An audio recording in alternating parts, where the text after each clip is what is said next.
कमळ आत्मा तर महिला झाल्या परमात्मा हळदी कुंकू कार्यक्रमातील साक्षात्कार अस्मिता वनमोरे, रुपाली कांबळे यांना विजयनगरमधून सर्वात जास्त लीड देणार।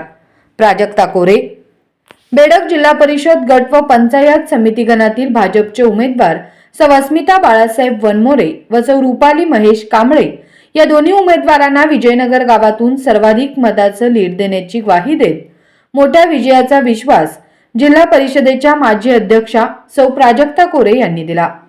विजयनगरमध्ये हळदी कुंकवाचा कार्यक्रम आयोजित करण्यात आला होता। यावेळी त्या बोलत होत्या। यावेळी प्राजक्ता कोरे म्हणाल्या, योग्य लोकप्रतिनिधी म्हणून आमदार सुरेशभाऊ खाडे यांनी मिरज मतदारसंघात मोठा लौकिक मिळवला आहे।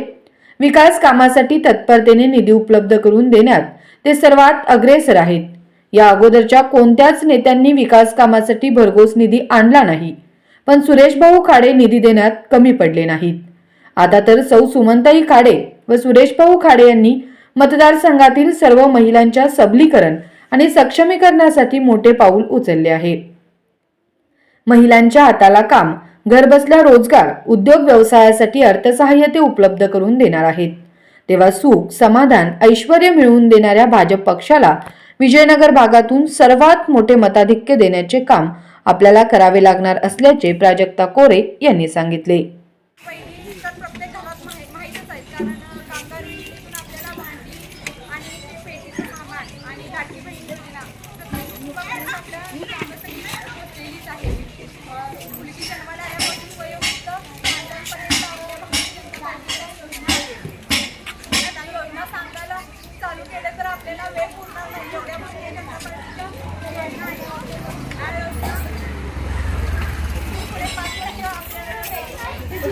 मतदारसंघात विकास कामं आपल्याला पाहिजे, आपल्याला चांगलं करायचं असेल तर आपल्याला भारतीय जनता पार्टीला मतदान करणं गरजेचं आहे आणि मतदान 7 तारखेला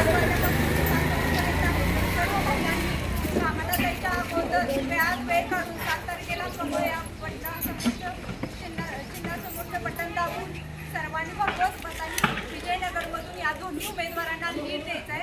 आणि तुमच्या वतीने मी ग्वाही देते की विजयनगरमधून सगळ्यात जास्त लीड मिळून या दोघींचे जास्त उत्तीर्ण होतील अशी ग्वाही देते।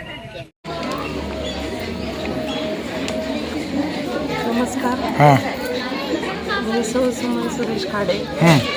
आपल्याकडे जिल्हा परिषद पंचायत समितीची इलेक्शन लागलेले आहे, तरी सौ अस्मिता बाळासाहेब वनमोरे आणि रुपाली महेश कांबळे ह्या दोन्ही उमेदवार सक्षम उमेदवार आहेत, सुशिक्षित आहेत आणि महिला असल्यामुळं महिलांची जाण आहे त्यांना, तर ते खूप चांगलं काम करतील हा मी विश्वास देते सर्व जनतेला। आणि सगळ्यांनी कमळ हे चिन्हासमोरील बटन दाबून ह्या दोन्ही उमेदवारांना भरघोस मताने निवडून द्यावं ही विनंती करते आणि थांबते।